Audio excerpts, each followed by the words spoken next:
Saludos. En este video abordaremos el tema de la cláusula Calvo. En primer lugar, definiremos qué es la cláusula Calvo, cuáles son sus alcances y en general el contenido de dicha cláusula. En segundo lugar, hablaremos del papel de la cláusula Calvo en el derecho internacional. Para, al final de este video, hablar acerca de el futuro de la cláusula Calvo dentro de los regímenes nacionales y así como en el derecho internacional público. Abordando ahora la primera cuestión referente a qué es la cláusula Calvo.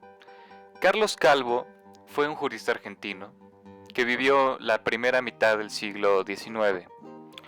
Carlos Calvo, en 1863, en su Tratado de Derecho Internacional Público, aborda la necesidad de proteger la soberanía de los países latinoamericanos que recién habían ganado su independencia.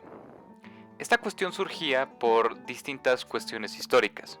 En primer lugar, las intervenciones tanto francesa como norteamericana en nuestro país, debido a principalmente intereses económicos, pero específicamente hablando por la Guerra de los Pasteles, incluían una cuestión inherente al derecho internacional público, que es la protección diplomática. Ahora bien, la cláusula Calvo se encuentra en distintos ordenamientos jurídicos latinoamericanos. Quizá el mayor ejemplo de dicha cláusula se encuentra contenido en el artículo 27 de la Constitución Política de los Estados Unidos Mexicanos, en la cual se establece que aquellos extranjeros que pretendan obtener bienes en territorio nacional tendrán los mismos derechos que aquellos mexicanos por nacimiento o por naturalización, siempre y cuando renuncien a la protección diplomática de su estado de origen. En caso de hacerlo, perderán dichos activos o dichos bienes en favor de la nación mexicana. Esto es en esencia el contenido de la doctrina Calvo, que posteriormente sería traducido en la cláusula Calvo. Ejemplos de la cláusula Calvo también se encuentran en las constituciones de Ecuador, Argentina, Chile o Brasil. Habiendo establecido el contenido de la cláusula Calvo, la necesidad de crearla y algunos ejemplos de la cláusula Calvo en ordenamientos jurídicos latinoamericanos, pasaremos ahora al tema de la cláusula Calvo en el derecho internacional. Hablando ahora del tema de la cláusula Calvo en el derecho internacional, hay dos cuestiones que serán abordadas a continuación. La primera es una controversia respecto del derecho en el derecho internacional respecto de la cláusula Calvo, y en segundo lugar, los criterios que han sido desarrollados en los últimos años respecto a la cláusula Calvo. Hablando de la cuestión de la controversia existente en el derecho internacional, existen dos posturas. La primera postura, que es tajante al decir que la cláusula Calvo es inválida en el derecho internacional, y del otro lado de la mesa se encuentran aquellos juristas, principalmente latinoamericanos, que defienden la existencia y la validez del derecho en el derecho internacional de la cláusula Calvo. La controversia surge debido al obiter dictum de la Corte Internacional de Justicia en su sentencia Mavromatis. En esta sentencia, en el obiter dictum de la Corte, se establece que la protección diplomática es un derecho inherente al Estado. Es decir, que es el Estado, no el individuo, el que está intitulado para renunciar o ejercer dicho derecho. Esto, en cuestiones jurídicas, significa que la cláusula Calvo tiene un error fundamental, que es el tratar de ubicar el derecho de la protección diplomática como si el individuo tuviera el derecho. Sin embargo, el derecho internacional se refiere a que realmente son los estados los que tienen derecho de ejercer o no protección diplomática sobre sus habitantes. Esto es así, considera la Corte Internacional de Justicia, porque cuando un Estado ejerce protección diplomática sobre un individuo debido a una violación en derecho internacional, en realidad está defendiendo sus propios derechos. O sea, el Estado está defendiendo sus propios derechos, no los derechos del individuo. Esto lleva a la controversia de la que hablábamos anteriormente, porque la doctrina Calvo y la cláusula Calvo establecen que es realmente el individuo el que tiene principalmente el derecho y es el principal afectado. Ahora bien, la Corte considera esto así debido al anterior paradigma en el derecho internacional, en el que solamente los estados son sujetos de derecho internacional y por lo tanto son los que tienen locus standi para acceder o aparecer ante la Corte y defender sus derechos. Los individuos, hasta antes de los tratados de derechos humanos, no tenían un locus standi para aparecer ante ningún tribunal de derecho internacional, a menos, por supuesto, el arbitraje. Habiendo establecido o hecho los señalamientos necesarios respecto de la cláusula Calvo en el derecho internacional, pero hablando más bien de los criterios de la Corte Internacional de Justicia, hay una cuestión adicional que debe de tenerse en cuenta. Si bien la doctrina Mavromatis, como es conocido al obiter dictum de la Corte, ha sido reiterado en la jurisprudencia internacional, vemos que actualmente existe otra línea de casos o de jurisprudencia que parece ser dan validez o legitimidad a la cláusula Calvo en el derecho internacional. Esta cuestión es relevante porque el obiter dictum de Mavromatis es de 1924 y una de las características del derecho internacional público, de acuerdo con el artículo 11 de la Carta de las Naciones Unidas, es el desarrollo progresivo del derecho internacional. Este desarrollo progresivo, que en gran parte se debe al trabajo de la Comisión de Derecho Internacional, ha llevado a analizar el contenido de la cláusula Calvo en diversos trabajos.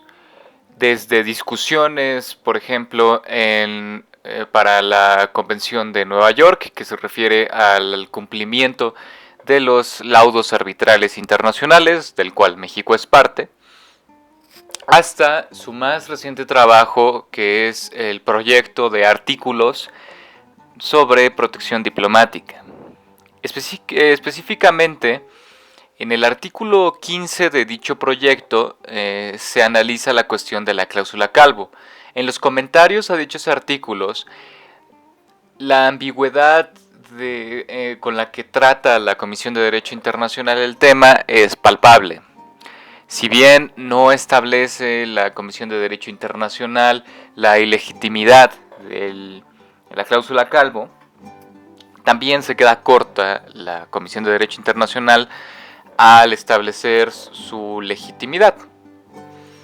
Es decir, existe un punto medio entre ambas posturas, que es adoptada a final de cuentas por la Comisión de Derecho Internacional. En este respecto, si bien estamos hablando ahora de los últimos desarrollos que existen acerca de la cláusula Calvo en derecho internacional, no es la única cuestión que podemos analizar. Hemos hablado ahora de la cuestión tratada por organismos no jurisdiccionales. La Comisión de Derecho Internacional es una comisión de juristas de todo el mundo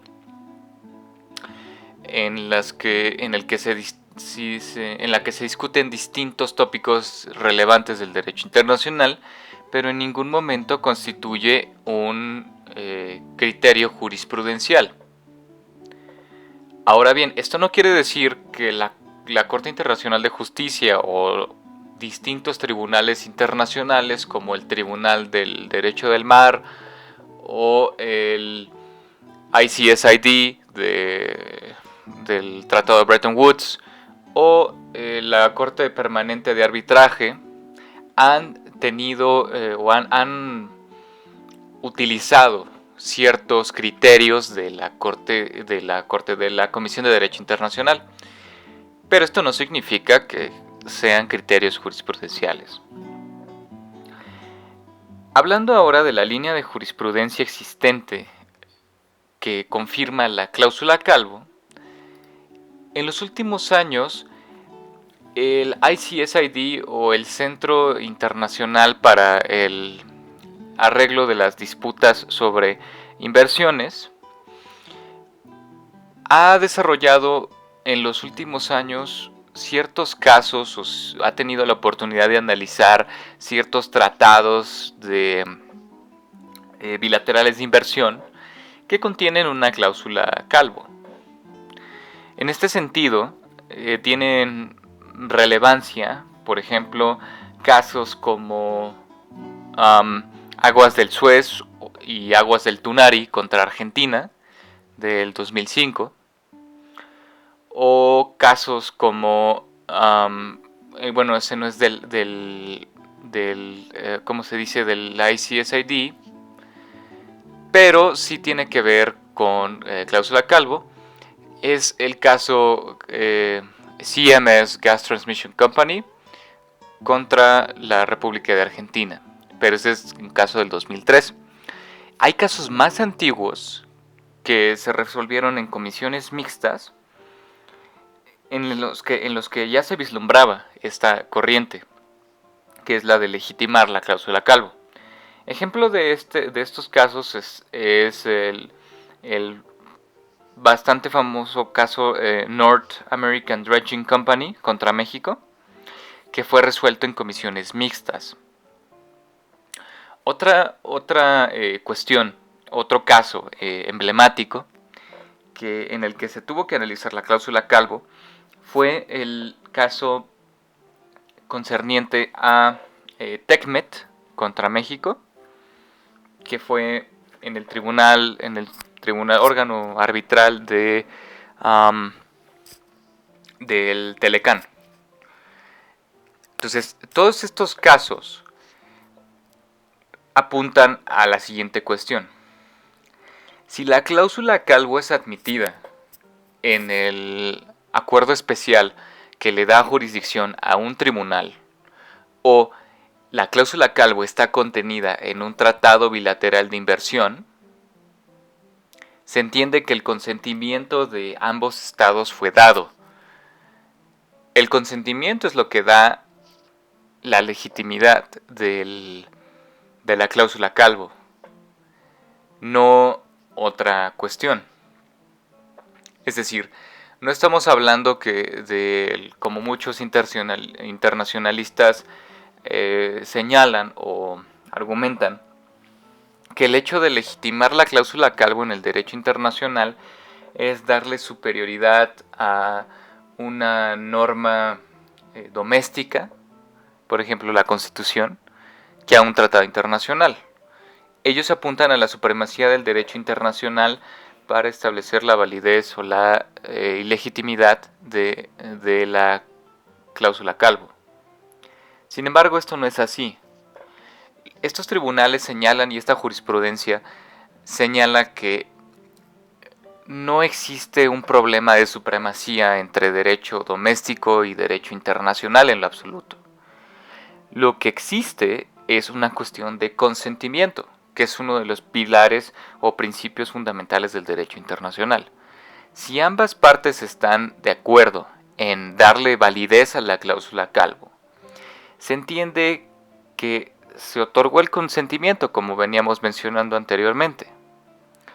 No se está hablando de una supremacía de la Constitución o de cualquier norma local sobre un tratado internacional. A la fecha, muy pocos tratados internacionales han codificado en alguna de sus cláusulas o alguna de sus artículos una prohibición o una invalidez de la cláusula Calvo. Si bien se ha discutido en diversos procesos de negociación de muchos tratados, como la Convención de Nueva York,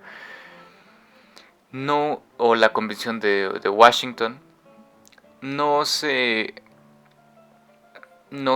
ha establecido como tal o explícitamente en ningún tratado una prohibición al derecho de los estados para establecer la cláusula calvo.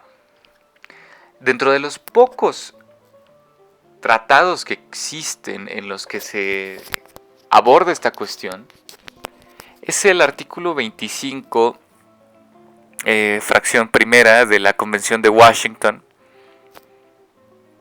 que es la convención que da surgimiento al ICSID. Es dicho y está establecido en los trabajos preparatorios de dicha convención que una de las cuestiones para acceder a la jurisdicción de este centro es el agotamiento de los recursos internos. Esta es una cuestión interesante. La cuestión del agotamiento de los recursos internos es actualmente una norma consuetudinaria del derecho internacional, muy aplicada para tener acceso a la jurisdicción de un tribunal internacional. Sin embargo, muchas veces no se cumplen con este requisito debido a la naturaleza de la cláusula calvo. Por ejemplo, si a un particular inglés que tiene o digamos norteamericano, que tiene una inversión en México, tiene bienes, inmuebles en México, en la zona permitida, etcétera, se le expropia por causa de utilidad pública. Lo primero que tendría que hacer sería llevar todo el procedimiento administrativo relativo a la expropiación, quizá un juicio de amparo, etcétera. La cuestión aquí es que muchas veces, no precisamente en nuestro país, sino ordenamientos jurídicos latinoamericanos no permiten el acceso de los extranjeros a este tipo de procedimientos. Por lo tanto, no se satisface prima facie el requisito del artículo 25, fracción primera. Pero no es que esa sea la última o sea una puerta cerrada en absoluto. Lo que sucede más bien es, si tomamos en cuenta el ejemplo que acabo de dar, diríamos que, bueno, la expropiación es un acto soberano del Estado que no admite ningún recurso en contrario, salvo que el mismo Estado lo autorice, ¿no? Esta cuestión fue analizada por el famoso caso Metalclad, en el que Metalclad contra México, en el que se expropió, el Estado mexicano expropió ciertos bienes de la empresa Metalclad. Sin embargo, la expropiación tuvo que echarse para atrás debido a un tratado de inversión extranjera, más específicamente a la sección de inversión en el Telecán. Este caso fue resuelto por el órgano arbitral del Telecán. Y esto me ayuda a llegar al punto que queríamos abordar, que es que si bien no se cumple con este requisito de agotamiento de los recursos internos, eso no significa que los particulares no tengan acceso a estas instancias judiciales o arbitrales. Si el mismo tratado o digamos la inversión está enmarcada dentro del tratado bilateral de inversión, se ahorran todos los recursos, se ahorra este paso del el agotamiento de los recursos internos para automáticamente optar por dos vías. El particular afectado puede hacer lo siguiente, el inversionista afectado puede hacer lo siguiente. En primer lugar, puede agotar los recursos internos porque es su derecho, es decir, acudir a un tribunal local y interponer los recursos administrativos pertinentes, etc. O lo que tiene es la cláusula de jurisdiccional o la cláusula compromisoria, en el que se evita esto y se somete directamente a un panel arbitral. El Telecán, por ejemplo, contiene una cláusula de este tipo, al igual que diversos tratados bilaterales de inversión. Habiendo establecido esta cuestión de la jurisdicción, de los agotamientos de los recursos internos y de los mecanismos que podría tener un particular afectado por esta situación, pasaremos ahora a analizar un caso en específico que se refiere a cómo un panel arbitral o un órgano jurisdiccional, por decirlo así, analizó la cláusula Calvo, pero desde las dos posturas que hablábamos al inicio. Pasemos ahora al tema del caso North American Dredging Company Case contra los Estados Unidos mexicanos. Este caso es del 1926, es posterior a la sentencia de Mavromatis, que es de 1924, y fue resuelto por las comisiones mixtas entre las demandas México y Estados Unidos.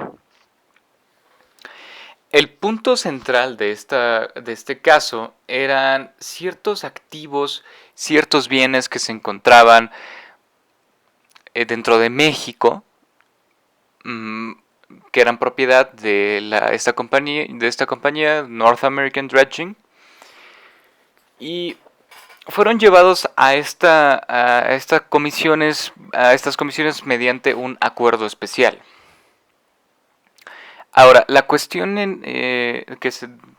por la que se discutió la cláusula Calvo fue debido a una expropiación derivada del artículo 27 constitucional de la en ese entonces recién consumada Constitución Política de 1917. El punto en cuestión era ver, antes de analizar los méritos del caso, era analizar la cuestión de la protección diplomática y además el tema de la cláusula Calvo, que se encontraba dentro de la Constitución. Uno de los argumentos de la parte mexicana era que la cláusula Calvo era explícita, era expresa, y no había margen de interpretación dentro del artículo 27 en lo referente a la cláusula Calvo. Sin embargo, el argumento de la parte estadounidense, es decir, de la compañía, era una distinción fundamental recurriendo a la teoría del derecho. Ellos argumentaron que a nadie puede dar lo que no tiene. En este sentido, no puedes renunciar a un derecho si nunca tuviste ese derecho. Ellos, a partir de este argumento, de esta premisa, construyen el análisis de la doctrina Calvo y encuentran una fuerte y álgida crítica. Esta crítica se refiere a que el artículo 27 expresamente señala que el individuo renuncia a la protección diplomática de su país. Pero el argumento central de la parte norteamericana es: una persona no puede renunciar a un derecho si no lo tiene, de la misma manera que no puede ejercer un derecho si nunca lo tuvo. En este sentido, el derecho de la protección diplomática recae sobre el Estado, lo que veníamos señalando desde un inicio. Al ser el Estado el que tiene este derecho, el Estado es el único que decide si lo ejerce o no lo ejerce ese derecho. La permisión sobre el ejercicio de ese derecho recae sobre el Estado, no sobre el individuo. Ciertamente, el individuo es el que resiente los efectos del ejercer o no ejercer ese derecho, pero en ningún momento significa que el individuo posee el derecho de la protección diplomática. Ahora bien, sin menoscabar los argumentos de la parte mexicana, la comisión mixta analiza ahora el contenido de la cláusula Calvo en el artículo 27 y también la cláusula Calvo. El análisis de la comisión mixta es que la protección diplomática no es un derecho que se ejerza, digamos, en un instante, o es un ejercicio instantáneo. Requiere de ciertos requisitos para poder ejercerse, y estos requisitos pueden ser encontrados en la costumbre internacional. Ahora bien, la protección diplomática es un mecanismo para atender violaciones dentro del derecho internacional, siempre dentro del derecho internacional, no dentro del derecho doméstico, digámoslo así. En el foro doméstico existen otros mecanismos para resolver o para subsanar violaciones que son meramente locales o nacionales, no internacionales. Habiendo dicho esto, la comisión mixta analiza qué entendemos o qué mecanismos se encuentran dentro de las leyes mexicanas para atender a una violación local. La comisión mixta señala expresamente, por ejemplo, violaciones de contratos, una violación a un contrato o el rompimiento de ciertos compromisos. En este sentido, la cláusula Calvo es solamente una confirmación de los requisitos que se necesitan para poder ejercer la protección diplomática en el derecho internacional. Es decir, la cláusula Calvo solamente confirma que debemos de agotar las instancias internas o los remedios internos antes de solicitar la protección diplomática. Es así como la comisión mixta y esta sentencia, este laudo, dan origen a la cuestión de por qué hay un punto medio en el derecho internacional respecto de la cláusula Calvo. De esta manera, no es sencillo decir que la cláusula Calvo es ilegal, o es inválida, o es ilegítima en el derecho internacional. Porque, como el tribunal, la comisión mixta señala, si bien es aceptado el principio Mavrematis, también es ampliamente aceptado o aceptada la doctrina Calvo y la cláusula Calvo, no solamente por países latinoamericanos, sino últimamente hemos visto la cláusula Calvo en países, en tratados del sudoeste asiático, por ejemplo Filipinas o Malasia. De esta manera, la cláusula Calvo ha tenido una mayor expansión y un mayor desarrollo del que muchos internacionalistas han querido aceptar. Habiendo concluido este punto, solo queda recalcar lo siguiente. El futuro de la cláusula Calvo es prometedor. No estamos hablando de una muerte de la cláusula Calvo o una ilegitimidad de la misma. A pesar de todas las críticas que ha tenido la cláusula Calvo en el derecho internacional, y sorprendentemente por juristas latinoamericanos, más que por juristas no latinoamericanos, la cláusula Calvo es una herramienta útil que conviene mantener en nuestros ordenamientos jurídicos por cualquier evento que pueda suceder respecto de una inversión. Ha habido proyectos legislativos en los que se ha tratado de eliminar la cláusula calvo por considerarla inservible. Desde nuestro punto de vista, esto no debería ser así. La cláusula calvo es más útil que nunca ante un panorama o un contexto en el que las inversiones extranjeras son inciertas y las intenciones de estos inversionistas lo son también.